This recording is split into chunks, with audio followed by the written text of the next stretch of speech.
anh có vợ rồi. 4 chữ ấy khiến cả thế giới của cô gái trẻ như sụp đổ chỉ trong một khoảnh khắc. Cô từng nghĩ mình là người may mắn nhất khi gặp được một người đàn ông luôn xuất hiện đúng lúc, âm thầm che chở, dịu dàng quan tâm và sẵn sàng làm mọi thứ vì mình. Nhưng cô đâu biết rằng, phía sau nụ cười ấm áp ấy lại là một chiếc nhẫn cưới chưa từng được tháo xuống. Yêu một người đã có gia đình là sai.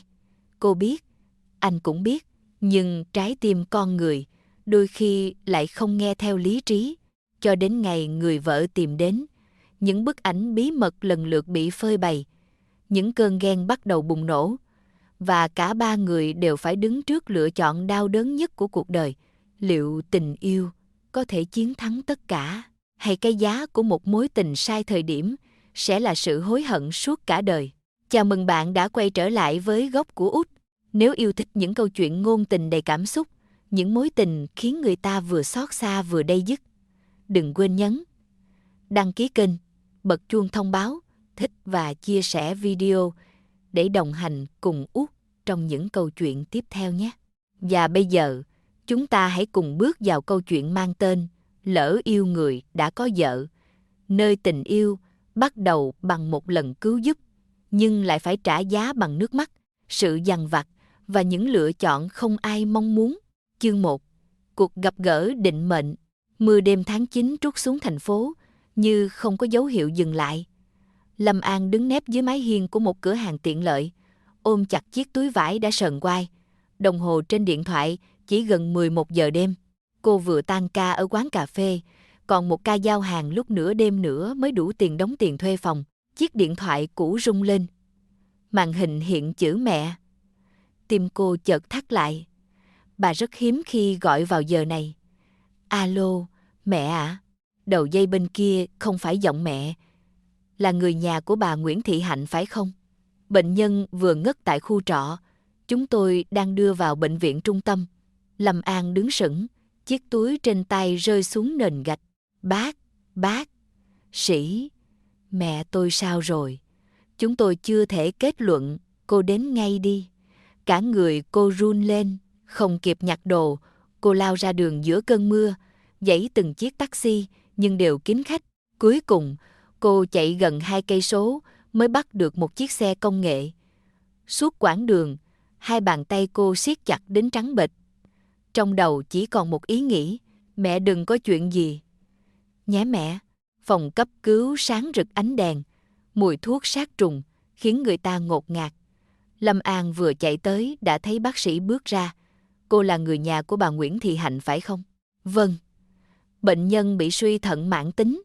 Tình trạng lần này khá nặng, cần nhập viện điều trị ngay. Lâm An gật đầu liên tục. Được ạ. Bác sĩ đưa cho cô một tờ giấy. Trước mắt đóng tạm ứng 50 triệu. Cô cúi xuống nhìn con số. 50 triệu.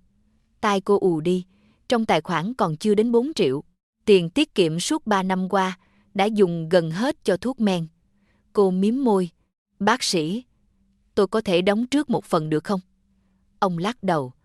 Đây là quy định của bệnh viện. Nói xong, ông quay vào trong.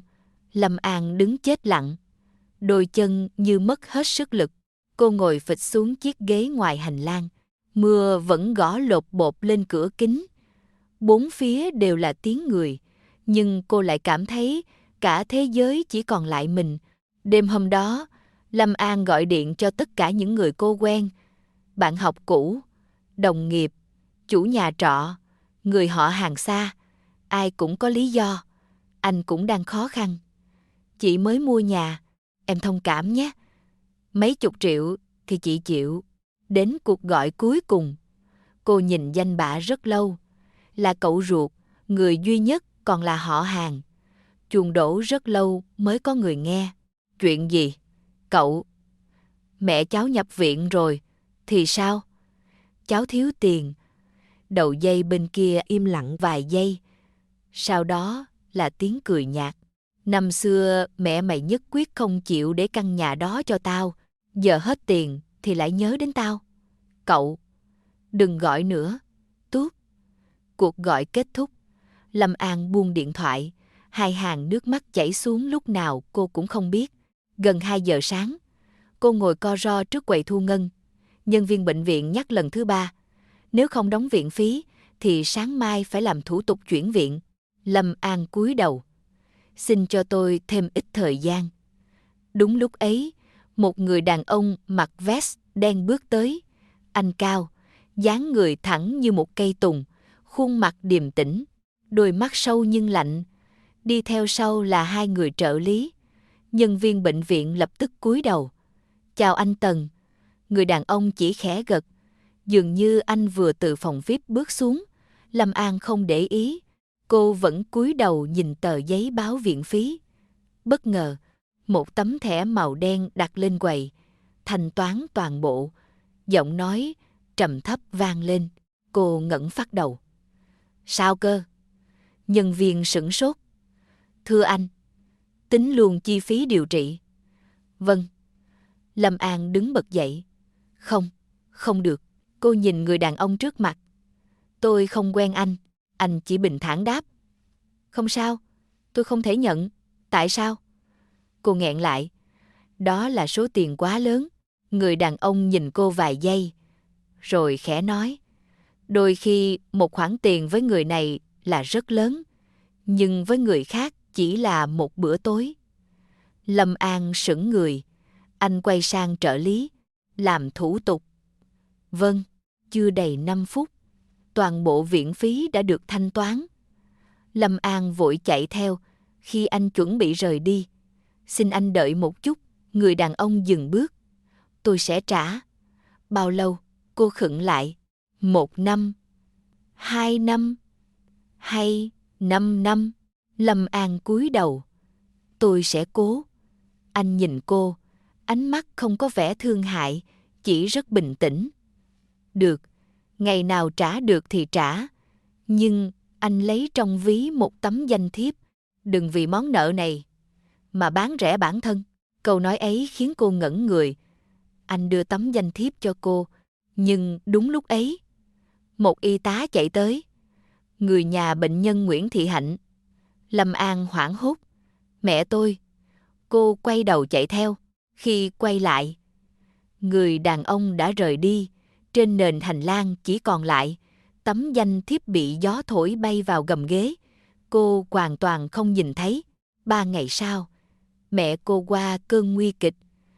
Lâm An mới có thời gian hỏi nhân viên thu ngân. Xin hỏi hôm trước người thanh toán viện phí. Cô nhân viên mỉm cười. Xin lỗi, chúng tôi không thể tiết lộ thông tin khách hàng. Vậy, anh ấy tên gì? Tôi không có quyền nói. Lâm An thất vọng. Cô cúi đầu cảm ơn rồi rời đi. Từ hôm đó, trong lòng cô luôn mang theo một món nợ. Không chỉ là tiền, mà còn là ân tình. 1 tháng sau, cuộc sống dần trở lại guồng quay cũ. Ban ngày cô làm nhân viên pha chế. Buổi tối giao hàng. Đêm khuya nhận thêm việc nhập dữ liệu thuê. Có hôm chỉ ngủ 3 tiếng. Mẹ nhiều lần khuyên. Con nghỉ bớt đi. Lâm An cười. Con còn trẻ. Không sao. Nhưng chỉ có cô biết. Đôi vai mình ngày càng nặng. Chiều hôm ấy, quán cà phê đông nghịch khách. Quản lý chạy tới. An, phòng VIP có khách, em mang cà phê lên nhé. Vâng. Cô chỉnh lại tạp dề. Bưng khay bước lên tầng 2. Cửa phòng VIP khẽ mở. Người đàn ông đang ngồi quay lưng về phía cửa. Bộ vest xám mây đo vừa vặn. Bóng lưng ấy, có gì đó rất quen. Khi anh quay lại, chiếc khay trên tay Lâm An khẽ run lên. Là anh, chính là người đàn ông đã cứu mẹ cô đêm hôm ấy.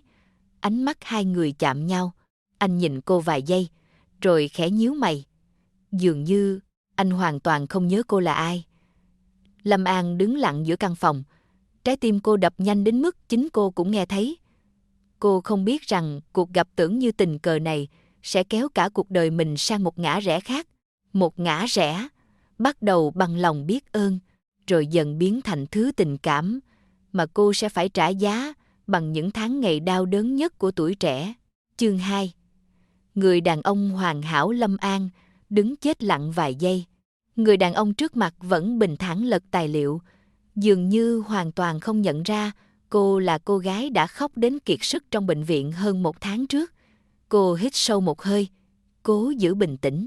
Thưa anh, cà phê Americano và bánh hành nhân của anh. Anh khẽ gật đầu. Cảm ơn. Giọng nói ấy vẫn trầm và điềm tĩnh như lần đầu cô gặp. Lâm An đặt khay xuống, định quay đi, thì người đàn ông bỗng ngẩng lên. Chúng ta đã từng gặp nhau. Cô giật mình. À, vâng. Ở bên cạnh, người đàn ông trung niên đang ngồi đối diện anh tò mò nhìn sang. Tần Dịch khẽ nhíu mày. Xin lỗi, trí nhớ của tôi không tốt. Lâm An mỉm cười nhẹ. Không sao đâu. Cách đây hơn 1 tháng, ở bệnh viện. Câu nói còn chưa dứt, ánh mắt anh chợt thay đổi. Anh nhớ ra, là cô. Lâm An gật đầu. Vâng. Tần Dịch nhìn cô vài giây, rồi khẽ gật đầu như xác nhận với chính mình. Mẹ cô khỏe chưa? Chỉ một câu hỏi đơn giản ấy cũng khiến sống mũi Lâm An cay xè. Ít nhất. Anh vẫn nhớ. Nhờ anh mà mẹ tôi đã qua cơn nguy kịch. Thật sự cảm ơn anh. Cô cúi đầu thật thấp. Người đàn ông đối diện Tần Dịch mỉm cười. Hiếm khi thấy cậu làm việc tốt mà không nói cho ai biết. Tần Dịch chỉ nhấp một ngụm cà phê. Chuyện nhỏ, nhưng với Lâm An, đó chưa bao giờ là chuyện nhỏ. Đó là số tiền mà có lẽ cô phải mất nhiều năm mới kiếm được. Đó còn là mạng sống của mẹ cô. Suốt buổi chiều hôm ấy, Lâm An không thể tập trung làm việc. Hình ảnh người đàn ông lịch lãm trong phòng VIP cứ hiện lên trong đầu cô. Đến khi tan ca, quản lý gọi cô lại. An, dạ, bàn VIP gửi em cái này. Ông đưa cho cô một chiếc phong bì. Lâm An mở ra. Bên trong là tấm danh thiếp màu đen cùng một mảnh giấy viết bằng nét chữ mạnh mẽ. Nếu muốn trả tiền, hãy gọi cho tôi. Phía dưới chỉ có một cái tên, Tần Dịch. Lâm An nhìn chằm chằm cái tên ấy rất lâu. Cuối cùng, cô cẩn thận cất tấm danh thiếp vào ví. 3 ngày sau, Lâm An gom hết số tiền tiết kiệm. Chỉ có 10 triệu. Cô nhìn số tiền ấy rồi nhìn danh thiếp. Sau gần nửa tiếng do dự, cô bấm gọi. Điện thoại chỉ đổ chuông 2 tiếng. Đầu dây bên kia đã bắt máy. Tần Dịch, giọng anh vẫn ngắn gọn. Lâm An bỗng căng thẳng. Xin chào anh. Tôi là Lâm An. Cô ngạc nhiên. Anh nhận ra giọng tôi và biết cả tên luôn. Tôi xem hồ sơ bệnh nhân. Cô tìm tôi có việc à? Tôi muốn trả anh trước một phần. Đầu dây bên kia im lặng. Một lúc sau, anh hỏi. Bao nhiêu? 10 triệu. Cô giữ lấy đi. Không được. Tôi nợ anh. Tôi không thích nợ người khác. Lần này, Tần Dịch cười khẽ. Đó là lần đầu tiên cô nghe anh cười. Tối nay, 7 giờ, quán Riverside, được chứ? Lâm An ngập ngừng. Được, đúng 7 giờ. Lâm An đến nơi, đó là một nhà hàng sang trọng mà cô chỉ từng nhìn thấy trên mạng. Ngay cả bộ đồng phục phục vụ cũng đắt tiền hơn quần áo cô đang mặc. Cô cúi xuống nhìn đôi giày đá cũ của mình, bỗng thấy lạc lõng. Nhân viên lễ tân lịch sự hỏi, chị là cô Lâm An? Vâng, mời chị. Cô được dẫn thẳng lên tầng cao nhất. Tần Dịch đã ngồi sẵn bên cửa kính, ánh hoàng hôn phủ lên gương mặt anh, điềm tĩnh, lạnh lùng, nhưng lại có một sức hút kỳ lạ. Xin lỗi, tôi đến muộn. Cô đúng giờ mà. Anh chỉ chiếc ghế đối diện. Ngồi đi. Bữa ăn diễn ra trong bầu không khí khá yên tĩnh. Lâm An đặt chiếc phong bì lên bàn. Đây là 10 triệu. Tôi trả trước. Tần Dịch không nhìn. Cô kiếm tiền rất vất vả. Tôi biết. Giữ lại mà chăm sóc mẹ đi. Tôi vẫn sẽ trả. Có thể chậm. Tôi không cần. Lâm An lắc đầu. Nhưng tôi cần. Anh nhìn cô. Lần đầu tiên, anh thật sự quan sát cô. Cô gái trước mặt mặc chiếc váy đơn giản đã bạc màu, đôi bàn tay có nhiều vết xước nhỏ, đôi mắt hơi thâm vì thiếu ngủ, nhưng ánh mắt lại rất kiên định. Có lẽ đã lâu rồi anh mới gặp một người như vậy. Trong thế giới của anh, quá nhiều người tìm cách lấy tiền, còn cô lại cố tìm cách trả. Anh đẩy phong bì trở lại, vậy coi như cô nợ, bao giờ đủ hãy trả, đừng chia nhỏ. Lâm An khựng lại. Nhưng Tôi không thích nhận tiền lẻ. Câu nói ấy khiến cô bật cười. Đó cũng là nụ cười đầu tiên kể từ khi mẹ nhập viện. Tần Dịch nhìn cô. Khóe môi anh cũng khẽ cong lên. Từ hôm đó, hai người bắt đầu liên lạc. Ban đầu chỉ là vài tin nhắn. Mẹ cô thế nào? Đã khỏe hơn. Cô ăn cơm chưa? Rồi, còn anh? Chưa. Những cuộc trò chuyện ngắn ngủi. Không có lời tán tỉnh. Không có những câu nói ngọt ngào. Nhưng lại khiến Lâm An dần quen với sự xuất hiện của anh. Một chiều mưa, xe giao hàng của cô chết máy giữa đường. Cô đứng loay hoay hơn nửa tiếng, điện thoại bất ngờ reo. Lâm An, anh, cô đang ở đường Lê Minh. Cô ngạc nhiên. Ủa sao anh biết? Tôi đi ngang thấy. 5 phút sau, một chiếc xe Maybach màu đen dừng trước mặt. Tài xế xuống mở cửa. Tần Dịch bước ra. Anh cúi nhìn chiếc xe máy cũ.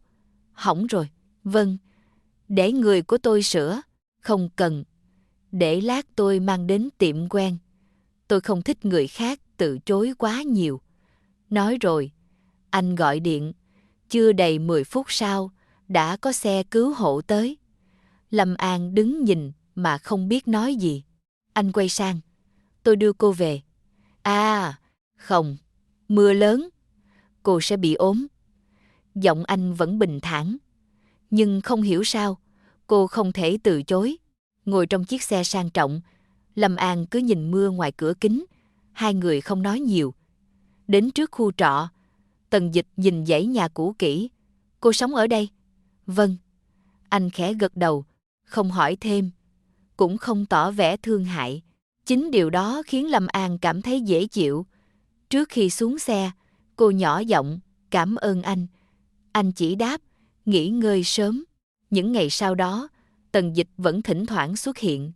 Có khi là mang ít trái cây đến bệnh viện cho mẹ cô. Có khi chỉ nhắn một câu. Hôm nay trời lạnh, nhớ mặc ấm. Hay đơn giản là đừng làm việc quá sức. Đó đều là những điều rất nhỏ. Nhưng với một cô gái đã quen tự mình gánh vác mọi thứ như Lâm An, từng sự quan tâm ấy giống như những giọt nước thấm dần vào mảnh đất khô cằn trong lòng cô. Cô bắt đầu mong điện thoại rung lên, mong nhìn thấy cái tên Tần Dịch hiện trên màn hình. Rồi lại tự trách mình. Không được. Anh ấy chỉ tốt bụng thôi. Mình không được nghĩ nhiều. Cô lặp đi lặp lại điều đó mỗi ngày. Cho đến một buổi trưa. Trong giờ nghỉ, các nữ nhân viên trong quán đang tụm lại nói chuyện. Nghe nói, tập đoàn Tần Thị sắp ký hợp đồng lớn. Cậu biết chủ tịch trẻ của họ không? Làm sao không biết? Đẹp trai, giàu có, đúng chuẩn nam thần. Một cô gái lấy điện thoại ra. Đây này. Lâm An vô thức nhìn sang. Trên màn hình là gương mặt quen thuộc. Chính là Tần Dịch. Nhưng điều khiến trái tim cô như ngừng đập lại nằm ở dòng chú thích bên dưới bức ảnh. Chủ tịch Tần Thị, Tần Dịch cùng phu nhân Tô Uyển tham dự dạ tiệc từ thiện. Bên cạnh anh là một người phụ nữ xinh đẹp, sang trọng, khoác tay anh mỉm cười trước hàng trăm ống kính. Một chiếc nhẫn cưới lấp lánh trên tay cả hai. Lâm An cảm thấy đầu óc trống rỗng.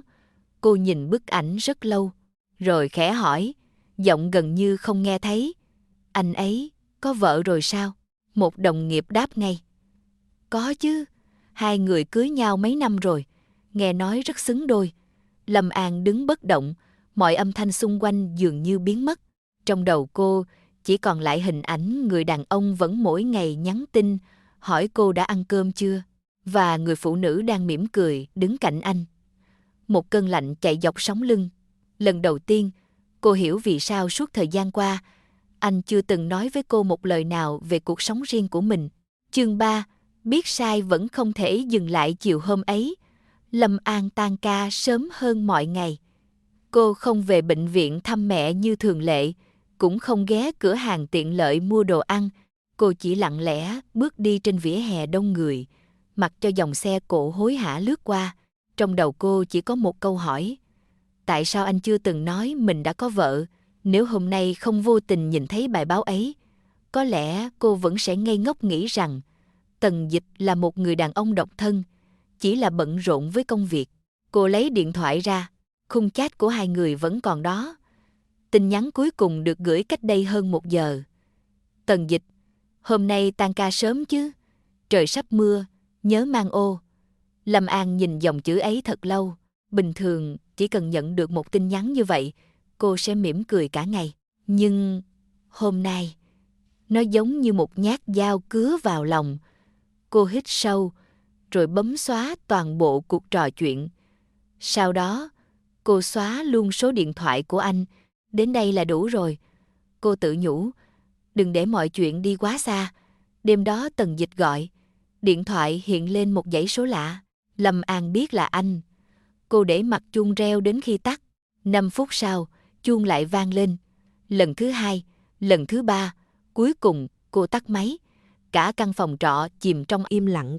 Ngoài cửa sổ, mưa bắt đầu rơi. Từng giọt nước va vào mái tôn tạo, nên những âm thanh nặng nề như lòng cô lúc này. 3 ngày sau, Lâm An cố tình xin đổi ca làm. Cô không muốn gặp anh, không muốn nhìn thấy anh, cũng không muốn trái tim mình mềm yếu thêm một lần nào nữa. Nhưng số phận dường như luôn thích trêu đùa con người. Chiều hôm đó, quản lý quán cà phê chạy đến. An, dạ, có người tìm em. Tìm em á? Lâm An bước ra cửa. Một chiếc xe Maybach màu đen quen thuộc đang đổ bên đường. Tần Dịch đứng cạnh xe. Anh mặc sơ mi trắng, không cà vạt, ít vẻ lạnh lùng hơn ngày thường. Thấy cô bước ra, anh khẽ nhíu mày. Sao em tránh anh? Đó là lần đầu tiên anh gọi cô bằng em. Lâm An đứng cách anh vài mét. Anh tìm tôi có việc gì? Tại sao không nghe điện thoại? Tôi bận cả 3 ngày. Xóa luôn cả số của tôi. Lâm An siết chặt quai túi. Cô ngẩng đầu nhìn thẳng vào mắt anh. Anh có vợ rồi. Không khí lập tức trở nên yên lặng. Một chiếc lá vàng bị gió cuốn lăn qua giữa hai người. Tần Dịch không phủ nhận. Anh chỉ khẽ thở dài. Đúng, tại sao anh không nói? Em chưa từng hỏi. Lâm An sững lại.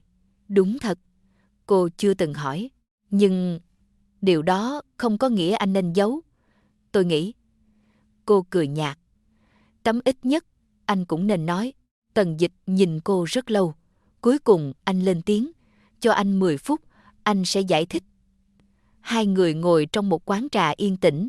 Lâm An gần như không động đến ly nước trước mặt. Tần Dịch nhìn ra cửa sổ. Giọng anh trầm thấp. Anh kết hôn 3 năm trước. Đó là cuộc hôn nhân do hai gia đình sắp đặt. Lâm An không nói gì. Ban đầu, anh nghĩ thời gian sẽ khiến hai người có tình cảm. Nhưng không, chúng tôi sống cùng một nhà, nhưng như hai người xa lạ. Không có tình yêu, không có chia sẻ, chỉ là còn trách nhiệm. Anh dừng lại vài giây. Em có tin không? Lâm An cúi đầu. Tôi không biết. Anh không ép em tin. Nhưng đó là sự thật. Cô nhìn đôi bàn tay mình. Vậy sao anh không ly hôn? Ánh mắt Tần Dịch trùng xuống. Còn rất nhiều chuyện liên quan đến gia đình, cổ phần công ty và các thỏa thuận giữa hai bên, không đơn giản như em nghĩ. Lâm An im lặng. Cô không hiểu thế giới của những người giàu. Nhưng cô hiểu một điều rất rõ. Dù hôn nhân ấy có hạnh phúc hay không, anh vẫn là chồng của người khác. Khi chia tay trước cửa quán, Lâm An nhẹ giọng. Chúng ta đừng gặp nhau nữa. Tần Dịch nhìn cô. Đó là điều em thật sự muốn. Phải. Nhìn vào mắt anh, cô ngẩng đầu. Đôi mắt anh bình tĩnh như mặt hồ. Em không có tình cảm với anh sao? Câu hỏi ấy khiến tim cô run lên. Cô không trả lời. Cũng không dám trả lời. Tần Dịch khẽ cười buồn. Anh hiểu rồi. Anh quay người bước đi. Lần đầu tiên, Lâm An cảm thấy bóng lưng ấy cô độc đến lạ. Những ngày sau đó, hai người thật sự không liên lạc. Lâm An ép mình trở lại cuộc sống cũ. Đi làm, chăm mẹ, giao hàng, học thêm tiếng Anh vào buổi tối. Cô nghĩ rồi thời gian sẽ khiến mình quên. Nhưng cô đã đánh giá quá thấp sức nặng của một người đã bước vào trái tim mình. Thỉnh thoảng đi ngang quán cà phê anh từng ngồi, cô lại vô thức nhìn vào, thấy một chiếc Maybach ngoài đường. Cô cũng giật mình quay lại, rồi lại thất vọng. 1 tuần sau, mẹ cô xuất viện. Hai mẹ con vừa về đến phòng trọ, thì bà chủ nhà hớt hải chạy sang. An, có người chờ cháu cả tiếng rồi. Lâm An bước ra. Tần Dịch đang đứng dưới gốc cây phượng trước cổng, không mặc vest, không có trợ lý, cũng không có tài xế, chỉ có một mình anh. Anh nhìn thấy cô, khẽ mỉm cười. Mẹ khỏe chưa? Lâm An không đáp. Anh đến làm gì? Đưa em cái này. Anh đưa một túi giấy, bên trong là thuốc bổ cho mẹ. Lâm An định trả lại, anh nói nhỏ, đừng hiểu lầm, đây là quà cho bác. Không phải cho em. Mẹ cô lúc này cũng bước ra. Bà nhìn Tần Dịch rồi mỉm cười hiền hậu. Cháu là người đã cứu bác phải không? Tần Dịch lễ phép cúi đầu. Dạ, cảm ơn cháu, nếu không có cháu. Bà nghẹn giọng. Tần Dịch vội đáp. Bác đừng nói vậy, cháu chỉ giúp chút việc. Mẹ Lâm An nhìn hai người rồi bất giác cười. An, sao con không mời cậu ấy vào nhà? Lâm An lúng túng. Căn phòng trọ chỉ rộng hơn 10 mét vuông. Chiếc bàn gỗ cũ, 2 chiếc ghế nhựa, mọi thứ đều quá đơn sơ. Nhưng Tần Dịch không hề tỏ vẻ khó chịu. Anh ngồi xuống chiếc ghế nhựa nhỏ, uống chén trà mà mẹ cô pha, lắng nghe bà kể chuyện quê, hỏi han sức khỏe. Thỉnh thoảng còn cười. Lâm An đứng trong góc bếp, lặng lẽ nhìn người đàn ông ấy. Trong khoảnh khắc đó, anh không còn là vị tổng tài lạnh lùng trên báo chí, mà chỉ là một người đàn ông ấm áp. Đúng lúc ấy, mẹ cô bất ngờ nói, An may mắn gặp được cháu. Nếu sau này có người chồng biết quan tâm như cháu thì tốt biết mấy. Chiếc cốc trên tay Lâm An khẽ rung. Còn Tần Dịch chỉ lặng lẽ cúi đầu. Một thoáng im lặng kéo dài, không ai dám nói ra sự thật. Tối hôm ấy, sau khi đưa mẹ đi ngủ, Lâm An ra ban công nhỏ. Tần Dịch vẫn đứng dưới gốc cây. Anh chưa về. Thấy cô bước ra, anh cất giọng.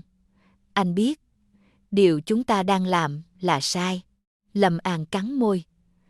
Vậy thì dừng lại đi. Anh đã thử, nhưng không được. Anh ngẩng đầu nhìn cô. Ánh mắt lần đầu tiên không còn bình thản. Anh nhớ em. 3 chữ ấy khiến mọi bức tường mà Lâm An cố xây suốt những ngày qua bỗng xuất hiện những vết nứt. Cô biết, mình nên quay vào, nên đóng cửa, nên chấm dứt tất cả. Nhưng đôi chân lại không nhúc nhích. Lý trí không ngừng nhắc nhở rằng anh là chồng của người khác, còn trái tim lại yếu đuối trước sự dịu dàng mà anh dành cho cô. Đêm hôm ấy, Lâm An gần như thức trắng. Cô hiểu rằng điều đáng sợ nhất không phải là yêu một người đàn ông đã có vợ, mà là biết rõ đó là con đường sai, nhưng vẫn không đủ mạnh mẽ để quay đầu. Ở một góc khuất bên kia con đường, một chiếc xe màu bạc lặng lẽ đổ từ lâu.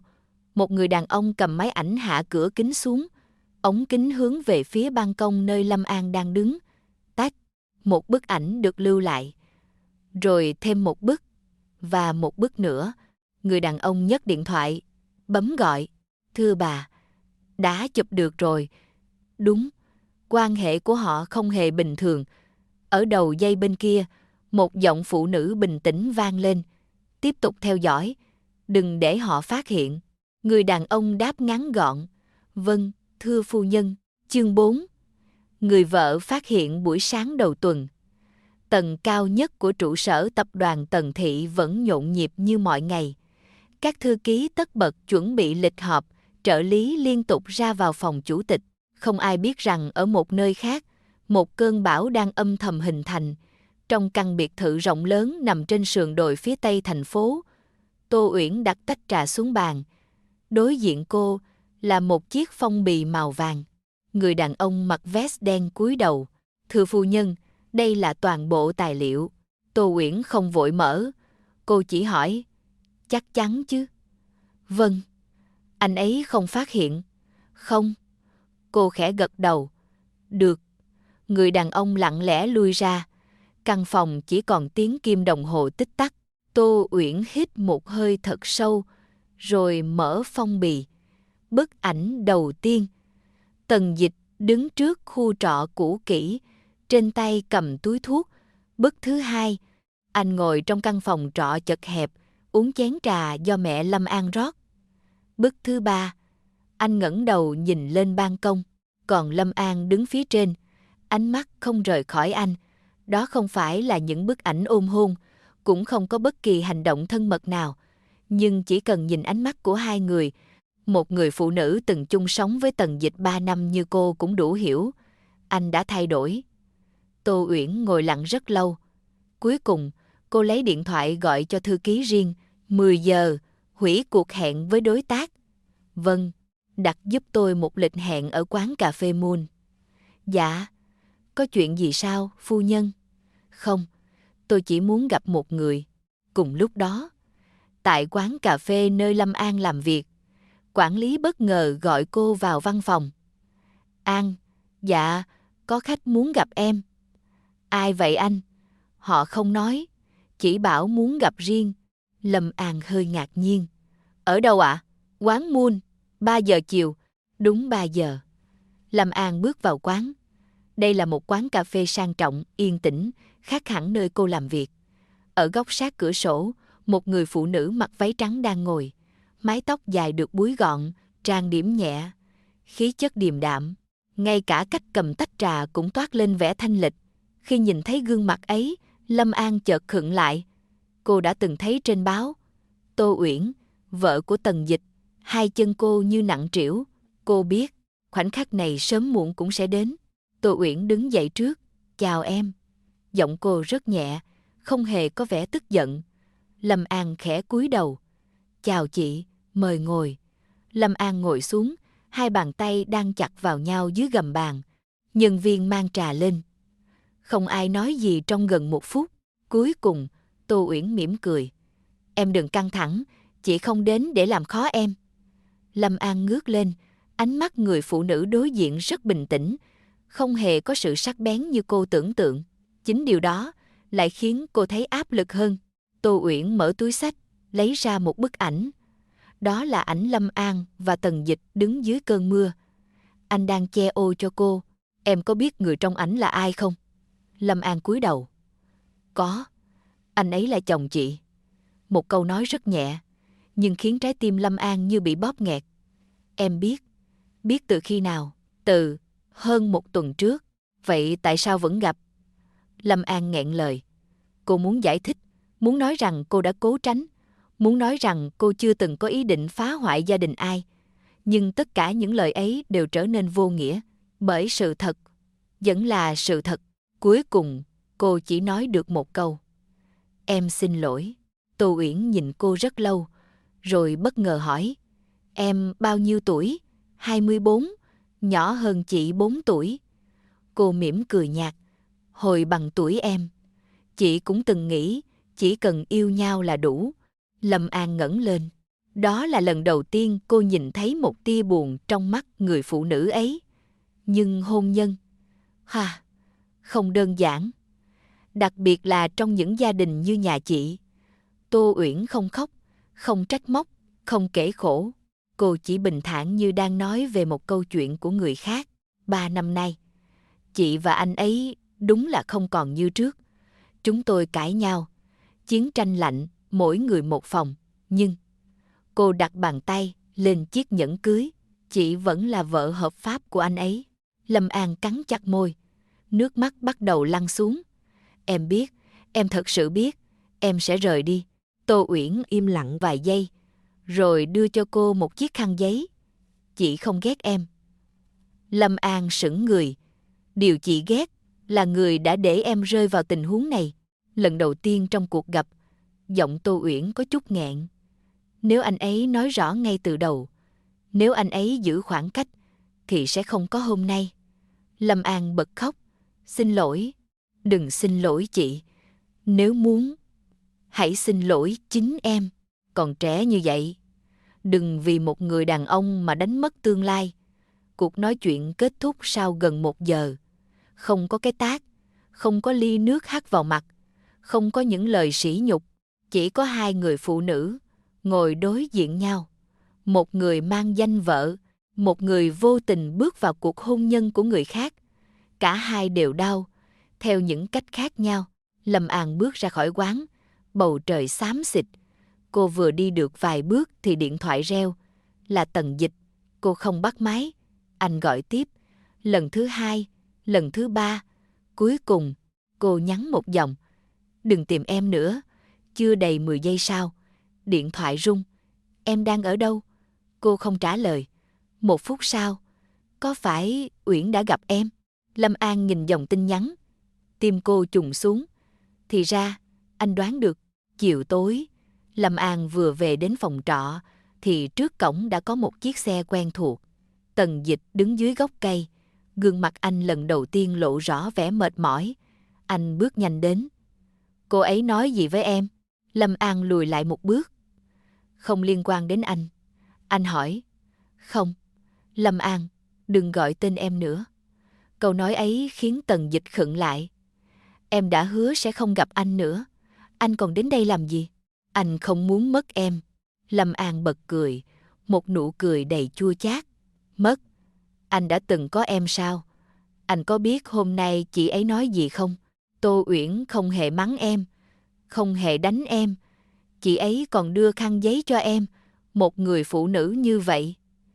Cô nhìn thẳng vào mắt anh. Anh bảo, em phải giành chồng của chị ấy thế nào? Tần Dịch im lặng. Đó là lần đầu tiên anh không biết phải trả lời ra sao. Lâm An hít sâu. Anh về đi. Từ hôm nay, đừng đến nữa. Cô quay người bước vào phòng trọ. Đóng cửa. Tựa lưng vào cánh cửa. Rồi từ từ ngồi xuống sàn. Bên ngoài, Tần Dịch vẫn đứng rất lâu. Cho đến khi ánh đèn trong phòng tắt hẳn, anh mới lặng lẽ lên xe. Ở một nơi khác, Tô Uyển đứng trước cửa sổ phòng ngủ, nhìn chiếc xe của chồng chậm rãi chạy vào sân biệt thự. Cô không xuống đón, cũng không hỏi anh đã đi đâu. Chỉ lặng lẽ kéo rèm cửa lại. 3 năm làm vợ đã đủ để cô hiểu. Có những cuộc hôn nhân không tan vỡ vì một người thứ ba, mà tan vỡ từ rất lâu rồi. Người thứ ba chỉ là giọt nước làm chiếc ly vốn đã đầy tràn ra mà thôi. Chương 5. Trái tim không nghe lý trí. Sau cuộc gặp với Tô Uyển, Lâm An biến mất khỏi cuộc sống của Tần Dịch. Cô đổi ca làm, xin chuyển từ quầy phục vụ lên khu pha chế phía sau. Không nhận những bàn khách VIP nữa. Thậm chí, mỗi lần tan ca, cô đều đi cửa sau để tránh gặp anh. Cô tự nhủ, chỉ cần không gặp, rồi sẽ quên. Nhưng có những người, càng cố quên lại càng nhớ. 1 tuần trôi qua, không còn những tin nhắn hỏi cô đã ăn cơm chưa. Không còn những cuộc gọi bất ngờ, điện thoại của cô trở nên yên lặng. Sự yên lặng ấy đáng lẽ phải khiến cô nhẹ nhõm, nhưng không hiểu sao, trong lòng cô lại trống trải đến lạ. Nhiều đêm, cô cầm điện thoại rất lâu, ở khung chat đã bị xóa, rồi lại tắt màn hình. Cô ghét chính mình, ghét cảm giác nhớ một người mà mình không được phép nhớ. Một buổi chiều, mẹ cô bất ngờ hỏi, con với cậu Tần cãi nhau à? Lâm An đang gọt táo, bàn tay khựng lại. Mẹ hỏi gì vậy? Mẹ thấy dạo này cậu ấy không đến nữa. Lâm An cố cười. Anh ấy bận. Mẹ cô nhìn con gái thật lâu. Bà từng trải hơn cô rất nhiều. Chỉ nhìn ánh mắt cũng đủ hiểu. An, dạ, nếu người ta đã có gia đình. Bà ngập ngừng. Thì con đừng bước tiếp. Con dao trên tay Lâm An suýt cắt vào ngón tay. Mẹ, đời người phụ nữ, bị tổn thương một lần là đủ đau rồi. Đừng tự biến mình thành người làm người khác đau. Lâm An cúi đầu, nước mắt rơi xuống quả táo. Cô chỉ khẽ đáp. Con biết, nhưng cô không dám nói. Biết không có nghĩa là làm được. 3 ngày sau, quán cà phê tổ chức tiệc kỷ niệm thành lập. Toàn bộ nhân viên đều phải tham dự. Lâm An định xin nghỉ, nhưng quản lý lắc đầu. Không được, hôm nay có đối tác lớn. Nhân viên phải có mặt đầy đủ. Đến tối, khách mời lần lượt xuất hiện. Lâm An bận rộn, mang đồ uống. Cho đến khi MC cất giọng, xin nhiệt liệt chào đón Chủ tịch Tập đoàn Tần Thị. Tiếng vỗ tay vang lên. Lâm An đứng chết lặng. Tần Dịch bước vào, đi bên cạnh anh, Tô Uyển. Người phụ nữ mặc chiếc váy dạ hội màu xanh đậm, khoác tay chồng đầy tự nhiên. Nụ cười dịu dàng, khí chất sang trọng. Hai người đứng cạnh nhau, đẹp như một bức tranh. Lâm An vội quay mặt đi, cô tự nhủ. Đừng nhìn nữa, đó mới là vị trí thuộc về chị ấy. Suốt buổi tiệc, Lâm An cố tránh khu vực VIP, nhưng đến lúc phục vụ món tráng miệng, quản lý lại gọi. An, em mang bánh lên bàn số 1. Dạ, dạ, cô không còn cách nào khác. Khi đặt đĩa bánh xuống, Tần Dịch ngẩng đầu, ánh mắt hai người chạm nhau. Chỉ một giây, rồi Lâm An lập tức cúi đầu. Chúc quý khách ngon miệng. Cô quay người. Đúng lúc ấy, Tô Uyển nhẹ nhàng lên tiếng. Cô Lâm. Lâm An dừng bước. Vâng, chiếc váy hôm nay rất đẹp. Cô hơi bất ngờ. Cảm ơn chị. Chắc lương phục vụ không đủ mua. Bạn trai tặng à? Không khí quanh bàn bỗng yên lặng. Đó là một câu hỏi rất bình thường, nhưng ai cũng cảm nhận được điều gì đó ẩn phía sau. Lâm An mỉm cười gượng. Không, em tự mua. Tô Uyển gật đầu. Vậy à, chị chỉ thấy gu của em khá giống gu của chồng chị. Nói xong, cô quay sang mỉm cười với Tần Dịch. Anh thấy có đúng không? Tần Dịch khẽ nhíu mày. Uyển, em mệt rồi. Chúng ta về sớm nhé. Tô Uyển vẫn cười. Em chỉ hỏi vui thôi. Lâm An cảm thấy hai bàn tay lạnh ngắt. Cô cúi đầu. Xin phép. Rồi nhanh chóng rời khỏi bàn. Vừa bước vào phòng thay đồ, cô đã không kìm được nước mắt. Đúng lúc ấy, một đồng nghiệp bước vào. An, cậu sao vậy? Không sao. Có phải vì chủ tịch Tần không? Lâm An giật mình. Cậu nói gì? Cả công ty đều biết, ông ấy rất chiều vợ. Hai người lúc nào cũng đi cùng nhau. Nghe nói năm nào cũng tặng phu nhân một món quà rất lớn vào ngày cưới. Lâm An cắn môi, từng lời như một nhát dao. Rất chiều, vợ, lúc nào cũng đi cùng nhau. Vậy những lời anh nói với cô thì sao? Hôn nhân chỉ còn là cái vỏ bọc, không còn tình yêu. Nếu thật sự như vậy, vì sao ánh mắt anh khi nhìn Tô Uyển trong bữa tiệc vẫn đầy sự quan tâm? Đêm đó, tan tiệc, Lâm An đi bộ về. Cô muốn hít thở để đầu óc tỉnh táo hơn. Đi được một đoạn, một chiếc xe quen thuộc chậm rãi chạy theo. Cửa kính hạ xuống. Lên xe. Là Tần Dịch. Không, anh đưa em về. Không cần. Đã khuya rồi. Lâm An dừng lại. Anh không thấy như vậy rất buồn cười sao? Tần Dịch im lặng, vừa nắm tay vợ trong bữa tiệc. Giờ lại đi đưa em về. Anh định để em trở thành người như thế nào? Anh bước xuống xe. Lâm An, anh biết em đang trách anh. Nhưng anh không muốn mất em. Vậy chị ấy thì sao? Anh không trả lời. Anh sẽ ly hôn. Lần này, Lâm An cười. Một nụ cười đầy thất vọng. Anh thấy không, ngay cả chính anh cũng không dám hứa. Nếu anh thật sự yêu em, điều đầu tiên anh nên làm là giải quyết cuộc hôn nhân của mình, chứ không phải bắt em chờ. Nói xong, cô quay người bỏ đi. Tần Dịch đứng lặng dưới ánh đèn đường. Lần đầu tiên trong nhiều năm, vị tổng tài luôn quyết đoán trên thương trường lại cảm thấy bất lực. Anh biết Lâm An nói đúng, nhưng cuộc hôn nhân của anh không chỉ liên quan đến tình cảm, nó còn là lợi ích của hai tập đoàn, cổ đông, gia đình và hàng nghìn nhân viên. Anh đã chần chừ quá lâu, và chính sự chần chừ ấy đang khiến cả ba người đều đau khổ. Ở phía bên kia con đường, trong chiếc xe màu trắng, Tô Uyển lặng lẽ chứng kiến tất cả. Cô không bước xuống, không làm ầm ĩ, chỉ siết chặt vô lăng đến trắng bệch. Một giọt nước mắt lặng lẽ rơi xuống, không phải vì ghen, mà vì cuối cùng cô cũng phải thừa nhận một sự thật. Người đàn ông từng hứa sẽ nắm tay cô đi hết cuộc đời, đã thật sự đem trái tim mình đặt ở một nơi khác. Chương 6. Những màn ghen tuông. Sau đêm hôm ấy, Lâm An quyết định xin nghỉ việc, không phải vì đồng nghiệp, cũng không phải vì áp lực, mà vì cô biết, chỉ cần còn làm ở quán cà phê này, sớm muộn gì cô cũng sẽ gặp lại Tần Dịch. Cô không còn đủ sức để mỗi lần nhìn thấy anh lại phải tự nhắc mình rằng anh ấy là chồng của người khác. Quản lý nghe cô xin nghỉ thì vô cùng bất ngờ. An, em làm tốt lắm. Có phải lương thấp không? Anh có thể đề xuất tăng. Lâm An mỉm cười, lắc đầu. Không phải. Vậy vì sao? Cô im lặng vài giây rồi đáp, em muốn bắt đầu lại. Quản lý thở dài. Được, nếu sau này đổi ý, quán vẫn luôn chào đón em. Lâm An cúi đầu cảm ơn. Cô không biết rằng quyết định này sẽ không giúp cô thoát khỏi Tần Dịch. Ngược lại, nó khiến anh chủ động bước vào cuộc sống của cô nhiều hơn.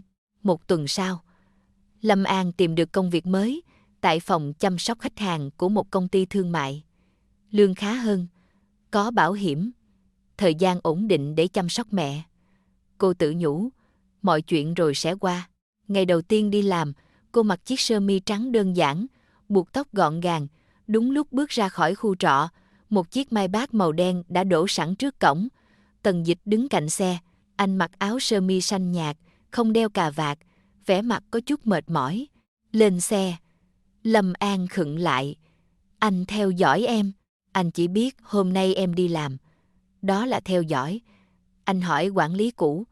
Lâm An nhíu mày. Anh đừng làm vậy nữa, anh chỉ muốn đưa em đi làm. Không cần. Cô định bước đi, thì Tần Dịch nhẹ nhàng nắm lấy cổ tay cô. Chỉ hôm nay. Lâm An lập tức rút tay lại. Ánh mắt cô lạnh hơn bao giờ hết. Anh Tần, xin anh nhớ, giữa chúng ta không có bất kỳ mối quan hệ nào. Đúng lúc ấy, vài người hàng xóm tò mò nhìn sang. Có người còn thì thầm. Xe sang thế? Bạn trai con bé An à?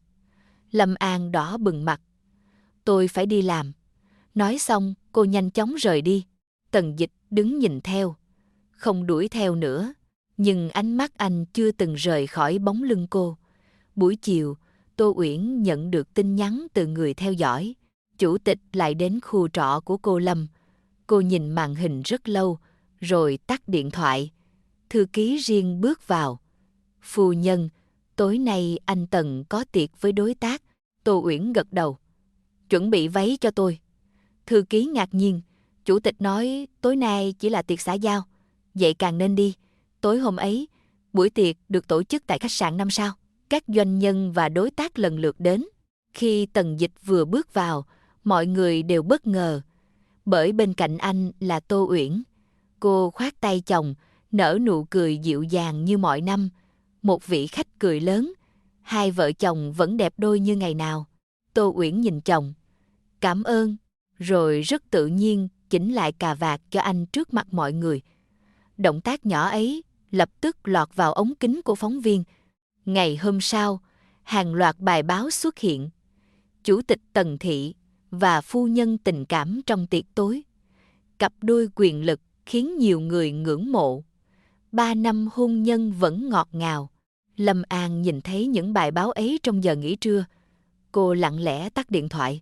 Một đồng nghiệp cười nói, ước gì sau này mình lấy được người chồng như chủ tịch Tần. Đúng đó, giàu lại còn yêu vợ. Lâm An mím môi. Cô không nói gì, chỉ cảm thấy trái tim mình nặng trĩu. Nếu người ngoài đều nhìn thấy một cuộc hôn nhân hạnh phúc, vậy những gì Tần Dịch từng nói với cô là thật hay chỉ là cách để giữ cô ở lại? Buổi tối, Lâm An tan làm muộn. Vừa bước ra cổng công ty, cô lại nhìn thấy chiếc xe quen thuộc. Lần này cô không bất ngờ nữa. Cô bước thẳng đến. Tại sao anh cứ xuất hiện? Tần Dịch mở cửa xe. Lên đi. Em không muốn đứng giữa đường cãi nhau. Tôi không lên. Anh nhìn cô. Anh nhớ em. Lâm An cười nhạt. Anh nhớ em, hay anh nhớ cảm giác có một người luôn lắng nghe anh? Khác nhau lắm. Tần Dịch không đáp. Anh biết cô đang dần nhìn thấu mình. Đúng lúc ấy, một chiếc xe màu trắng dừng lại phía sau. Cửa xe mở ra. Tô Uyển bước xuống. Cả ba người đều sững lại. Không khí như đông cứng. Tô Uyển nhìn Lâm An trước, rồi quay sang chồng. Em gọi anh mãi không được. Giọng cô vẫn bình tĩnh. Thì ra anh ở đây. Tần Dịch khẽ nhíu mày. Uyển, chúng ta về nói chuyện. Được. Cô gật đầu. Rồi quay sang Lâm An. Xin lỗi đã làm phiền em. Chị chỉ đến đón chồng về. Một câu nói nhẹ nhàng, nhưng đủ để nhắc nhở tất cả. Đó là chồng chị. Lâm An cúi đầu. Không sao, tạm biệt. Cô quay người bước đi thật nhanh, không dám ngoái lại. Nước mắt cứ thế rơi. Trong xe, suốt quãng đường về biệt thự, không ai nói gì. Đến khi xe dừng trước sân, Tô Uyển mới lên tiếng. Anh còn định kéo dài đến bao giờ? Tần Dịch nhìn ra cửa sổ. Uyển, anh xin lỗi, em không cần câu xin lỗi. Cô quay sang. Lần đầu tiên sau nhiều năm, ánh mắt cô không còn dịu dàng. Em chỉ muốn biết, anh còn yêu em không? Sự im lặng kéo dài, đó chính là câu trả lời. Tô Uyển khẽ nhắm mắt, một giọt nước mắt lăn xuống. Em hiểu rồi. Cô mở cửa xe, chậm rãi bước vào nhà. Bóng lưng vẫn thẳng, nhưng trái tim đã đầy những vết nứt. Đêm ấy, Lâm An ngồi bên cửa sổ phòng trọ. Mẹ đã ngủ, ngoài trời lất phất mưa, điện thoại rung lên. Là một tin nhắn từ số của Tần Dịch. Anh sẽ giải quyết mọi chuyện. Lâm An nhìn dòng chữ ấy thật lâu, rồi tắt màn hình. Không trả lời, bởi cô hiểu. Nói thì rất dễ, nhưng từ lời nói đến hành động là cả một khoảng cách rất dài. Và cô không còn đủ can đảm để đặt cược tuổi trẻ của mình vào những lời hứa chưa biết bao giờ mới trở thành sự thật. Ở một góc khác của thành phố, Tô Uyển ngồi một mình trong căn phòng ngủ rộng lớn. Chiếc giường đôi vẫn được trải phẳng phiu, nhưng đã gần 1 năm nay, Tần Dịch hiếm khi ngủ ở đó. Cô mở ngăn kéo, lấy ra một cuốn album cưới. Trong tấm ảnh năm xưa, anh từng nhìn cô bằng ánh mắt tràn đầy yêu thương. Tô Uyển khẽ vuốt lên gương mặt của chồng trong bức ảnh, rồi thì thầm, em sẽ cho anh một cơ hội cuối cùng, nhưng cũng là cơ hội cuối cùng cho cuộc hôn nhân này. Chương 7. Bí mật sau lời nói dối. 1 tuần sau, Lâm An nghĩ rằng mình đã đủ mạnh mẽ để bước tiếp. Cô không trả lời tin nhắn của Tần Dịch, không nghe điện thoại. Mỗi sáng đi làm, mỗi tối về chăm mẹ, cuộc sống dần trở lại quỹ đạo. Ít nhất, cô tự ép mình tin là như vậy. Thế nhưng, trong lòng cô vẫn còn một nút thắt. Cô luôn nhớ đến câu nói của anh. Hôn nhân của anh chỉ còn trên danh nghĩa. Nếu thật sự như thế, vì sao Tô Uyển vẫn luôn xuất hiện bên anh với vẻ bình tĩnh đến vậy? Một người phụ nữ như chị ấy không giống người đang níu kéo một cuộc hôn nhân đã chết. Ý nghĩ ấy cứ quanh quẩn trong đầu Lâm An. Một buổi trưa, công ty cử cô sang tập đoàn Tần Thị để bàn giao hợp đồng dịch vụ. Khi nhìn thấy địa chỉ trên giấy, tim cô chợt đập nhanh. Cô định xin đổi người. Nhưng trưởng phòng lắc đầu. Em phụ trách hồ sơ này từ đầu, em đi là hợp lý nhất. Lâm An chỉ biết gật đầu. Tòa nhà Tần Thị cao sừng sững giữa trung tâm thành phố, sảnh chính sang trọng, với những bức tường kính phản chiếu ánh nắng. Lâm An bước vào. Lễ tân lịch sự hướng dẫn cô lên tầng 32. Khi hoàn tất thủ tục, cô thở phào. May mắn, cô không phải gặp Tần Dịch. Đúng lúc ấy, thang máy VIP mở ra, một nhóm người bước ra trước. Đi đầu chính là Tần Dịch. Anh đang trao đổi công việc với các giám đốc. Lâm An vội cúi mặt, hy vọng anh không nhìn thấy mình. Nhưng khi ngang qua, Tần Dịch vẫn nhận ra cô. Ánh mắt anh thoáng bất ngờ. Anh vừa định bước tới, thì một giọng nữ vang lên phía sau. Dịch. Tô Uyển. Cô mặc bộ vest màu kem thanh lịch, trên tay cầm một hộp cơm giữ nhiệt. Em mang bữa trưa cho anh. Các nhân viên xung quanh đều mỉm cười. Có phu nhân đúng là khác. Ngày nào cũng mang cơm. Đúng là hạnh phúc. Lâm An đứng bất động. Mang cơm. Ngày nào cũng mang cơm. Tần Dịch từng nói với cô rằng anh và vợ hầu như không gặp nhau. Vậy những lời nhân viên vừa nói là sao? Tô Uyển lúc này mới nhìn thấy Lâm An. Ánh mắt hai người chạm nhau, chỉ một giây. Rồi Tô Uyển mỉm cười, gật đầu nhẹ như chào một người quen, không hề có vẻ thù địch. Lâm An cũng cúi đầu đáp lại. Trong lòng cô lại càng nặng nề. Nếu là cô, có lẽ cô sẽ không đủ bình tĩnh như vậy. Rời khỏi Tần Thị, Lâm An ghé một quán ăn nhỏ. Cô ngồi rất lâu, đầu óc rối bời. Đúng lúc ấy, điện thoại reo, là số của một người bạn cũ từng làm thư ký ở Tần Thị. An, lâu rồi không gặp. Hai người trò chuyện vài câu, rồi người bạn bất ngờ nói, cậu biết không, tuần sau là kỷ niệm ngày cưới của chủ tịch Tần. Lâm An khựng lại. Vậy à, năm nào cũng tổ chức. Chủ tịch bận mấy cũng về sớm, còn đặt hoa cho phu nhân nữa. Nghe nói năm ngoái còn đưa phu nhân sang Pháp nghỉ dưỡng. Lâm An siết chặt chiếc thìa trong tay. Chắc hai người rất hạnh phúc. Người bạn cười. Bên ngoài thì ai cũng nghĩ vậy. Còn bên trong thế nào thì mình không biết. Buổi tối, Lâm An ngồi trước màn hình máy tính. Cô vô thức gõ tên Tần Dịch, hàng loạt bài báo hiện ra. Năm nào cũng có tin về lễ kỷ niệm ngày cưới. Ảnh hai người cùng dự tiệc, cùng cắt bánh, cùng đi từ thiện, cùng xuất hiện trong các sự kiện lớn. Một bài báo cách đây 6 tháng ghi, Chủ tịch Tần Dịch dành tặng phu nhân Tô Uyển chiếc vòng cổ kim cương trị giá hàng chục tỷ đồng nhân dịp kỷ niệm ngày cưới. Lâm An chết lặng. Chiếc vòng cổ, hàng chục tỷ. Một người đàn ông không còn yêu vợ. Liệu có làm như vậy không? Hay tất cả chỉ là diễn? Cô càng nghĩ càng thấy mâu thuẫn. Đúng lúc ấy, điện thoại rung, là tin nhắn của Tần Dịch. Anh đang ở dưới nhà. Lâm An khép mắt, cô xuống dưới. Tần Dịch đứng cạnh xe, vẫn là dáng vẻ điềm tĩnh ấy. Anh đưa cho cô một túi giấy. Mẹ em thích loại yến này.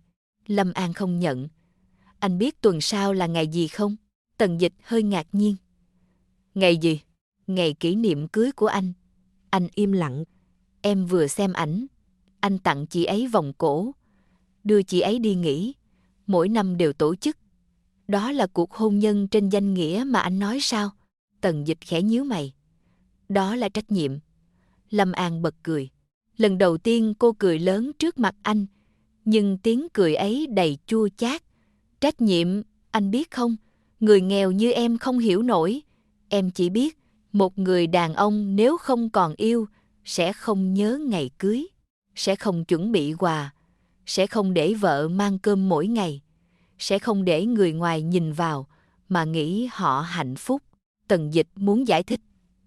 Nhưng rồi lại thôi, bởi chính anh cũng nhận ra những gì Lâm An nói. Không sai. Lâm An nhìn anh, đôi mắt đỏ hoe. Anh từng nói, anh và chị ấy chỉ còn là trách nhiệm. Vậy còn em là gì? Tần Dịch bước tới. Em là người anh yêu. Không, Lâm An lùi lại. Nếu thật sự yêu em, anh đã không để em sống trong cảm giác tội lỗi này. Anh cũng không để chị ấy phải đau. Anh chỉ đang muốn giữ cả hai. Một câu nói như lưỡi dao, đâm thẳng vào điều Tần Dịch luôn né tránh. Anh không thể phủ nhận. Suốt thời gian qua, anh chưa từng thật sự lựa chọn. Anh chỉ mong mọi thứ tự tìm được cách cân bằng. Nhưng cuộc đời không bao giờ có sự cân bằng như thế. Lâm An hít một hơi thật sâu, giọng cô run run. Em từng nghĩ, chỉ cần anh ly hôn, mọi chuyện sẽ khác. Nhưng bây giờ em hiểu, vấn đề không phải anh đã ly hôn hay chưa, mà là... Cô nhìn thẳng vào mắt anh chưa bao giờ dám từ bỏ điều gì. Anh muốn giữ sự nghiệp, giữ gia đình, giữ danh tiếng, và giữ luôn cả em. Nên cuối cùng, mà người đau nhất, lại là hai người phụ nữ. Nói xong, cô đặt chiếc túi yến trở lại tay anh. Đừng đến tìm em nữa. Lần này, giọng cô rất bình tĩnh, không còn khóc, không còn oán trách, chỉ còn sự mệt mỏi. Cô quay người bước vào khu trọ, không ngoảnh đầu lại. Tần Dịch đứng lặng giữa màn đêm. Lần đầu tiên trong đời, anh nhận ra mình đã thua, không phải thua đối thủ trên thương trường, mà thua chính sự do dự của bản thân. Ở phía bên kia con đường, Tô Uyển ngồi trong xe. Cô đã nhìn thấy tất cả, nhưng lần này, cô không còn cảm thấy ghen nữa. Cô chỉ thấy xót xa. Cho chính mình, cho Lâm An, và cả cho người đàn ông mà cô từng yêu. 3 con người, 3 trái tim, đều đang bị mắc kẹt trong một cuộc hôn nhân mà không ai đủ dũng cảm để kết thúc. Đêm ấy, khi trở về biệt thự, Tô Uyển mở chiếc két sắt trong phòng làm việc. Bên trong là một tập tài liệu. Đó là đơn ly hôn. Cô đã chuẩn bị từ hơn 1 năm trước, chỉ là chưa từng ký.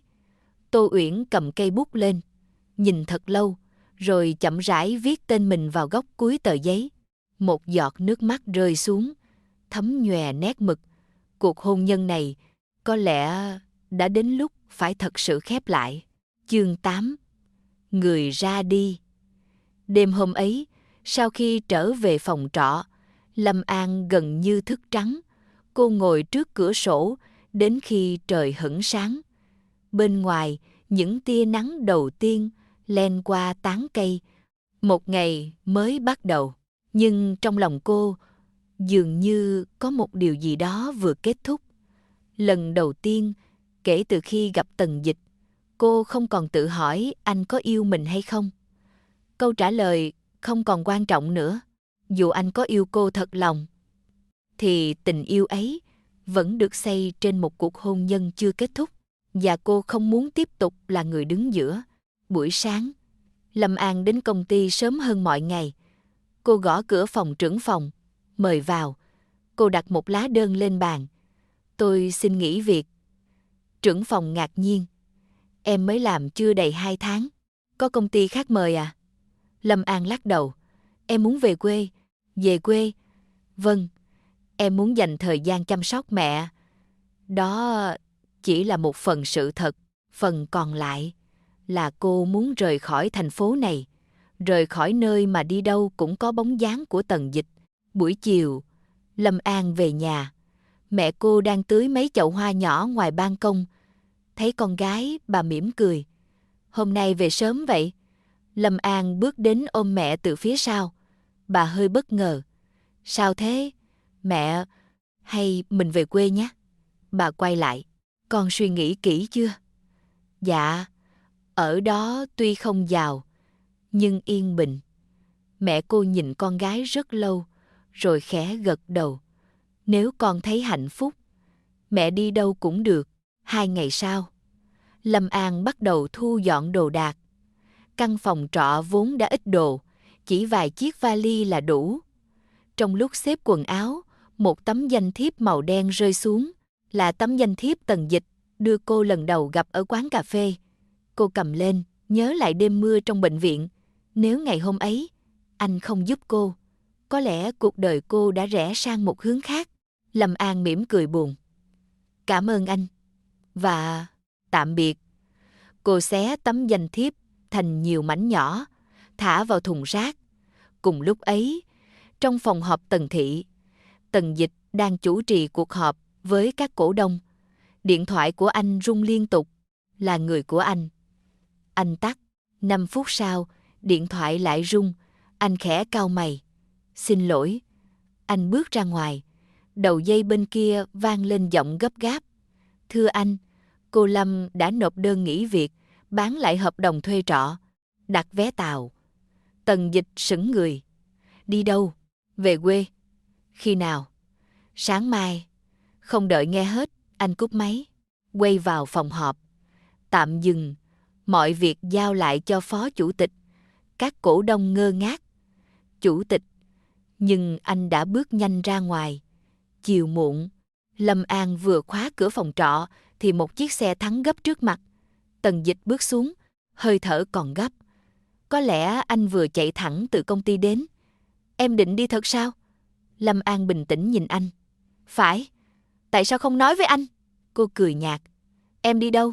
Có cần phải báo với anh sao? Tần Dịch nghẹn lời. Anh tiến thêm một bước. Đừng đi, anh sẽ giải quyết. Vẫn là câu nói đó. Lâm An lắc đầu. Anh biết không, điều em không còn tin nhất chính là 4 chữ anh sẽ giải quyết. Không khí trở nên nặng nề. Một lúc sau, Tần Dịch khàn giọng. Cho anh thêm thời gian. Bao lâu? 1 tháng? 3 tháng? 1 năm? Anh không trả lời được. Lâm An mỉm cười, ánh mắt đầy thất vọng. Anh thấy không, chính anh cũng không biết. Tần Dịch, em không muốn chờ nữa. Tuổi trẻ của em không dài như anh nghĩ. Đúng lúc ấy, một chiếc taxi dừng trước cổng. Mẹ Lâm An bước xuống, thấy Tần Dịch, bà hơi bất ngờ. Cháu đến à? Tần Dịch cúi đầu. Dạ. Bà nhìn hai người, rồi nhẹ nhàng nói.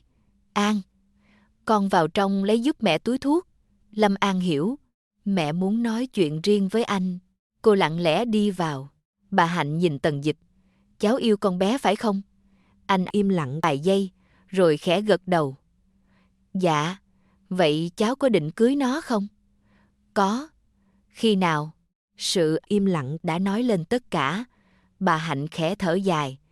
Cháu là người tốt, nhưng có những lúc người tốt vẫn làm người khác đau. Tần Dịch cúi đầu. Cháu xin lỗi, đừng xin lỗi bác. Nếu thật sự thương An thì hãy để nó được bình yên. Con bé khổ từ nhỏ. Bác không muốn phần đời còn lại của nó phải sống trong những lời dị nghị. Người đời không quan tâm ai đúng ai sai. Họ chỉ nhớ nó là người thứ ba. Mỗi câu nói như một nhát búa giáng xuống lòng Tần Dịch. Anh chưa từng nghĩ xa đến vậy. Anh chỉ nghĩ mình yêu Lâm An, nhưng chưa từng nghĩ tình yêu ấy sẽ bắt cô phải đánh đổi bằng danh dự. Lâm An bước ra. Mẹ cô mỉm cười. Xong rồi. Bà lên xe trước. Chỉ còn hai người đứng đối diện nhau. Tần Dịch lấy trong túi áo ra một chiếc phong bì. Đây là số tiền em nợ anh coi như. Lâm An lắc đầu. Không. Cô lấy từ túi xách ra một cuốn sổ tiết kiệm. Em đã dành dụm, còn thiếu một ít. Em sẽ chuyển sau. Tần Dịch không nhận. Anh chưa bao giờ cần em trả. Nhưng em cần. Cô đặt cuốn sổ vào tay anh. Ít nhất, để sau này, em không còn nợ anh điều gì. Lần đầu tiên, Tần Dịch cảm thấy trái tim mình đau đến nghẹt thở. Anh hiểu, Lâm An không chỉ trả tiền, cô đang trả lại tất cả những ràng buộc giữa hai người. Sáng hôm sau, ga tàu đông nghịt người. Lâm An dìu mẹ lên tòa, tiếng còi tàu vang lên. Đúng lúc ấy, một bóng người chạy đến. Tần Dịch. Lâm An khẽ gọi. Anh đứng bên ngoài sân ga, mái tóc rối, áo sơ mi nhăn nhúm. Có lẽ cả đêm anh không ngủ. Hai người nhìn nhau qua ô cửa kính. Không ai nói gì, tiếng loa vang lên. Đoàn tàu chuẩn bị khởi hành. Tần Dịch khẽ đưa tay, nhưng cuối cùng anh không gõ lên cửa kính, cũng không níu giữ. Đoàn tàu chậm rãi lăn bánh, khoảng cách giữa hai người ngày càng xa. Lâm An nhìn bóng anh nhỏ dần, một giọt nước mắt lặng lẽ rơi. Cô khẽ thì thầm. Tạm biệt. Ở ngoài sân ga, Tần Dịch vẫn đứng yên, cho đến khi đoàn tàu chỉ còn là một chấm nhỏ phía cuối đường ray. Lần đầu tiên trong đời, anh hiểu cảm giác bất lực. Không phải vì không đủ tiền, không phải vì không đủ quyền lực, mà vì người mình yêu đã lựa chọn rời đi. Và lần này, chính anh không còn tư cách giữ cô ở lại. Chương 9. Cái giá của sự do dự. 3 tháng sau, mùa đông đến sớm. Thành phố vẫn náo nhiệt như cũ, nhưng với Tần Dịch, mọi thứ dường như đã mất đi màu sắc từ ngày Lâm An rời đi. Anh không còn ghé quán cà phê cũ, cũng không đi ngang khu trọ nơi cô từng sống. Những tin nhắn anh gửi đi chưa bao giờ nhận được hồi âm. Số điện thoại của cô vẫn còn lưu trong máy, nhưng đã không còn liên lạc được. Mỗi đêm, anh vẫn mở khung trò chuyện. Dòng tin nhắn cuối cùng của Lâm An vẫn nằm đó. Đừng đến tìm em nữa. Ngắn ngủi, dứt khoát, như chính cách cô rời khỏi cuộc đời anh. Ở một thị trấn nhỏ ven biển, Lâm An bắt đầu cuộc sống mới. Cô xin làm kế toán cho một xưởng chế biến hải sản. Lương không cao, nhưng đủ để hai mẹ con sống bình yên. Buổi sáng đi làm, chiều về nấu cơm. Cuối tuần đưa mẹ đi khám bệnh. Cuộc sống giản dị, không còn những chiếc xe sang, không còn những bữa tối ở nhà hàng đắt tiền. Nhưng mỗi đêm, cô đều ngủ ngon. Lần đầu tiên sau rất nhiều tháng, cô không còn giật mình khi điện thoại rung. Trong khi đó, ở tập đoàn Tần Thị, những sóng gió bắt đầu xuất hiện. Một cuộc họp hội đồng quản trị diễn ra căng thẳng. Phó chủ tịch lên tiếng. Chủ tịch, 3 tháng gần đây, anh liên tục vắng mặt trong các buổi họp quan trọng. Một số dự án đã bị chậm tiến độ. Một cổ đông khác tiếp lời. Giá cổ phiếu đang giảm. Đối tác cũng bắt đầu nghi ngờ. Tần Dịch im lặng, anh biết họ nói đúng. 3 tháng qua, anh gần như chỉ sống theo quán tính. Làm việc, về nhà, lại làm việc, không còn sự quyết đoán như trước. Chiều hôm đó, trợ lý Trần bước vào phòng. Thưa chủ tịch, có một văn kiện cần anh ký. Tần Dịch nhận lấy, nhưng khi mở ra, anh sững người, đó là đơn ly hôn. Ở góc cuối tờ giấy, Tô Uyển đã ký tên từ lâu. Anh ngẩng đầu, cô ấy đâu? Phu nhân đang đợi ở phòng khách. Tô Uyển mặc một chiếc áo len màu be đơn giản, không trang điểm cầu kỳ, không còn vẻ sang trọng thường thấy. Có lẽ lần đầu tiên sau nhiều năm, cô trông giống một người phụ nữ bình thường. Thấy anh bước vào, cô mỉm cười. Anh đến rồi. Tần Dịch ngồi xuống đối diện. Không ai nói gì. Một lúc lâu sau, Tô Uyển mới lên tiếng. Em ký đơn từ 3 tháng trước, nhưng vẫn chờ. Chờ điều gì? Chờ anh. Chờ xem anh có chủ động nói với em không? Tần Dịch cúi đầu. Xin lỗi. Tô Uyển cười nhẹ. Anh biết không, em từng rất hận. Hận Lâm An, hận anh, hận cả bản thân. Nhưng sau này em mới hiểu, cô ấy không cướp anh. Vì trái tim anh đã rời khỏi em từ rất lâu rồi. Nói đến đây, Tô Uyển khẽ hít một hơi. 3 năm trước, em đã nghĩ chỉ cần mình cố gắng, anh sẽ yêu em. Nhưng hóa ra, tình yêu không phải thứ có thể cố gắng là có. Cô đẩy tờ đơn về phía anh. Ký đi. Đừng để cả hai tiếp tục mệt mỏi. Tần Dịch nhìn người phụ nữ trước mặt. Trong lòng dâng lên cảm giác áy náy. Anh chưa từng phản bội cô về trách nhiệm, nhưng lại phản bội cô về tình cảm. Đó mới là điều đau nhất. Anh cầm bút, chậm rãi ký tên. Khoảnh khắc nét mực hoàn thành.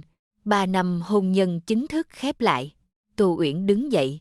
Trước khi rời đi, cô quay lại. Anh còn yêu cô ấy không? Tần Dịch không do dự. Có. Còn muốn tìm cô ấy? Có. Tô Uyển gật đầu. Vậy thì đi đi. Nhưng lần này, đừng để cô ấy phải khóc nữa. Nói xong cô mỉm cười. Một nụ cười rất nhẹ. Không còn oán trách, cũng không còn lưu luyến. Cánh cửa khép lại. Tần Dịch ngồi một mình rất lâu. Lần đầu tiên sau nhiều tháng, anh cảm thấy mình đã thực sự mất đi một người từng rất quan trọng. Không phải vì hết yêu, mà vì anh đã không biết trân trọng đúng lúc. Một tuần sau, thủ tục ly hôn hoàn tất. Tin tức nhanh chóng xuất hiện trên các mặt báo. Chủ tịch Tần Thị chính thức ly hôn sau 3 năm chung sống. Dư luận xôn xao, người tiếc nuối, người đồn đoán, người tìm kiếm nguyên nhân. Nhưng cả Tần Dịch và Tô Uyển đều không lên tiếng. Họ chọn kết thúc trong im lặng. Ngay sau đó, Tần Dịch lập tức đến thị trấn nơi Lâm An đang sống, theo địa chỉ mà trợ lý vất vả tìm được. Anh đứng trước căn nhà nhỏ ven biển.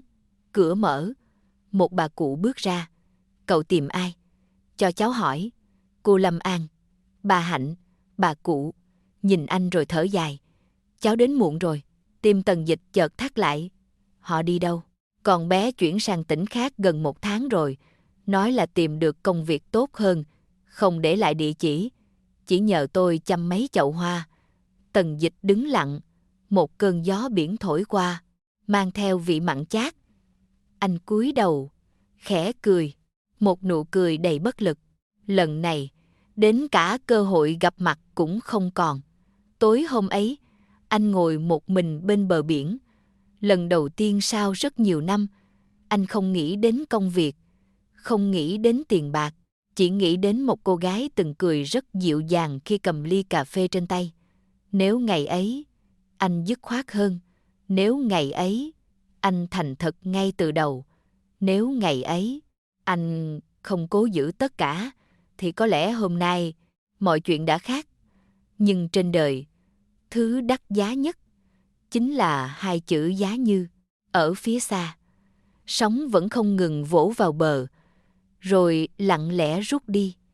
Giống như một số người bước vào cuộc đời ta, để lại những dấu vết rất sâu, rồi mãi mãi không quay trở lại. Chương 10.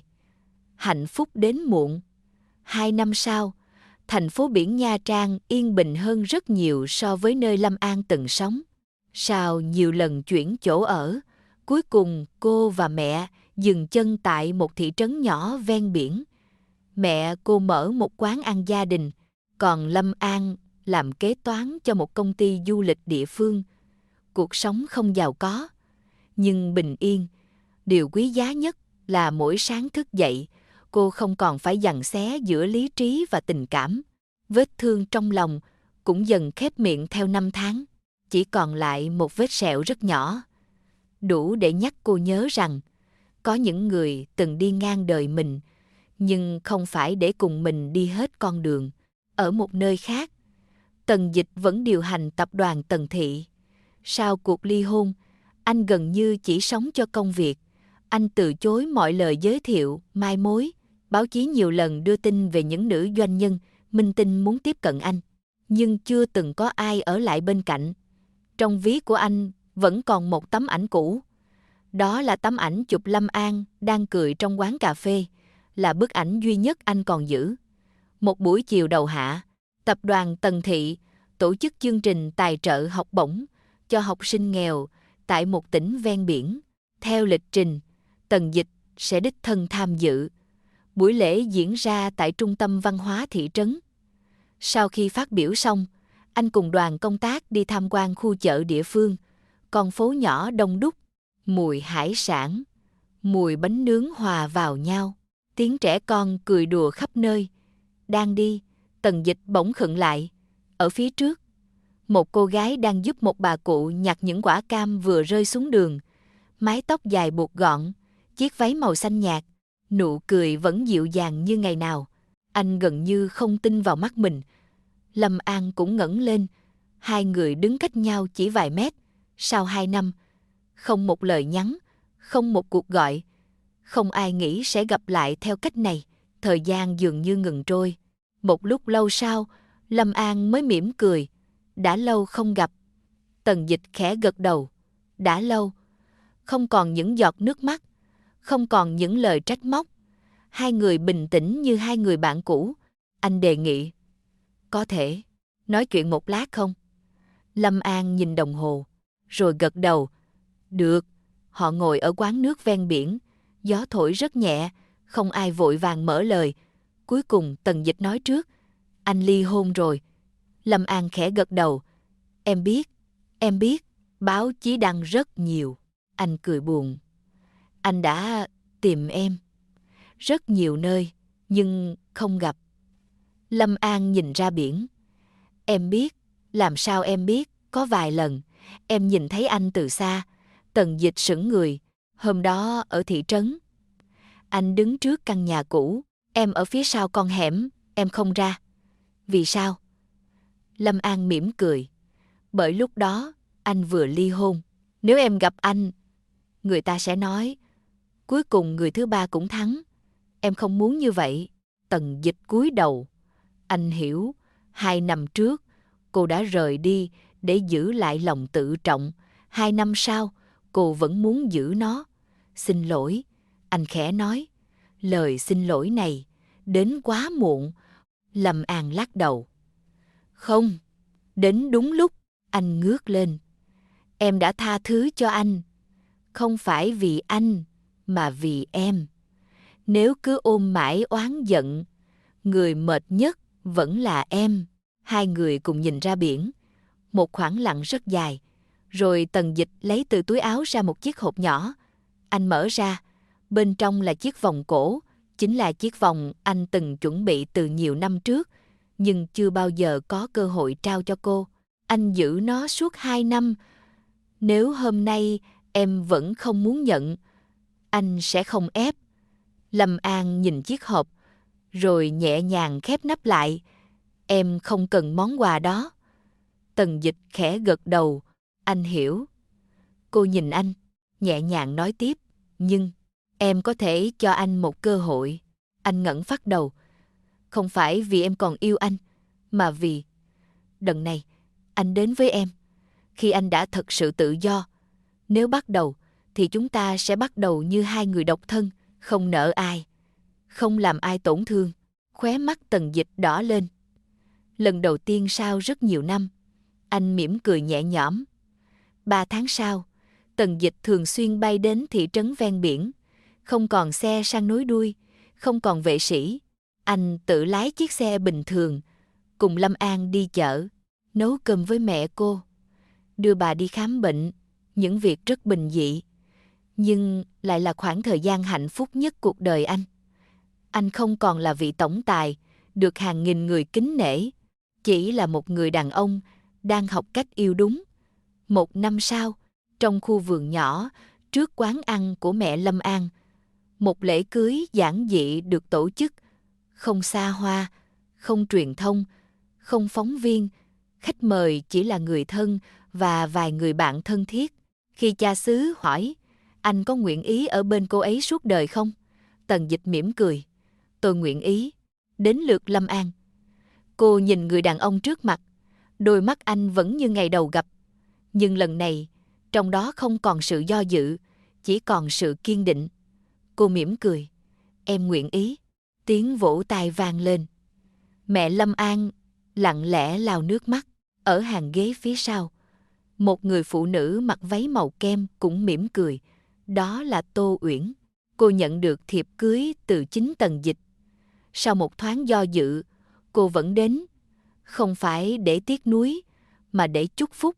Sau lễ cưới, Tô Uyển bước đến, đưa cho Lâm An một chiếc hộp nhỏ. Bây giờ, chị có thể chính thức chúc mừng em. Lâm An xúc động. Em, Tô Uyển mỉm cười. Đừng áy náy nữa. Cuộc hôn nhân của chị và anh ấy đã kết thúc từ lâu. Em chỉ xuất hiện đúng lúc để cả hai có dũng khí đối diện sự thật. Lâm An nắm lấy tay cô, khẽ nói. Cảm ơn chị. Hai người phụ nữ nhìn nhau, không còn khoảng cách. Không còn hiểu lầm, chỉ còn sự thấu hiểu sau những tổn thương đã đi qua. Chiều hôm ấy, Tần Dịch và Lâm An đứng trên bãi biển, hoàng hôn nhuộm vàng mặt nước. Anh nắm lấy tay cô, khẽ nói. Anh từng mất em một lần. Lần này, anh sẽ không buông tay nữa. Lâm An mỉm cười. Đừng hứa, hãy làm. Tần Dịch bật cười. Được. Anh siết nhẹ tay cô. Ở phía xa, những con sóng vẫn đều đặn vỗ vào bờ. Có những tình yêu đến rất sớm nhưng không thể ở lại. Cũng có những tình yêu phải đi qua rất nhiều mất mát, rất nhiều nước mắt, mới học được cách trưởng thành. Điều quan trọng nhất không phải là gặp đúng người vào đúng thời điểm, mà là khi đã có cơ hội bắt đầu lại. Cả hai đều đủ dũng cảm để yêu bằng sự chân thành, trách nhiệm và lựa chọn rõ ràng. Đến cuối cùng, điều khiến người ta hạnh phúc không phải là yêu một người đến mức nào, mà là gặp đúng người vào đúng thời điểm. Có những tình yêu rất chân thành, nhưng vẫn phải bỏ lỡ, bởi nó xuất hiện khi mọi thứ đã quá muộn. Và cũng có những cuộc chia tay, không phải vì hết yêu, mà vì yêu đủ nhiều để không làm tổn thương thêm bất kỳ ai. Nếu câu chuyện hôm nay đã chạm đến cảm xúc của bạn, hãy dành cho Góc của Út một nút like, đăng ký kênh và bật chuông thông báo để không bỏ lỡ những câu chuyện tình cảm và drama gia đình đầy ý nghĩa sẽ được phát sóng trong thời gian tới. Đừng quên chia sẻ cảm nhận của bạn dưới phần bình luận. Theo bạn, nếu là Lâm An, Tần Dịch hay Tô Uyển, bạn sẽ lựa chọn như thế nào? Út rất mong được đọc những góc nhìn của mọi người. Cảm ơn quý vị và các bạn đã dành thời gian đồng hành cùng Góc của Út. Chúc mọi người luôn bình an, hạnh phúc và giữ được những người thật lòng yêu thương mình. Xin chào và hẹn gặp lại trong câu chuyện tiếp theo.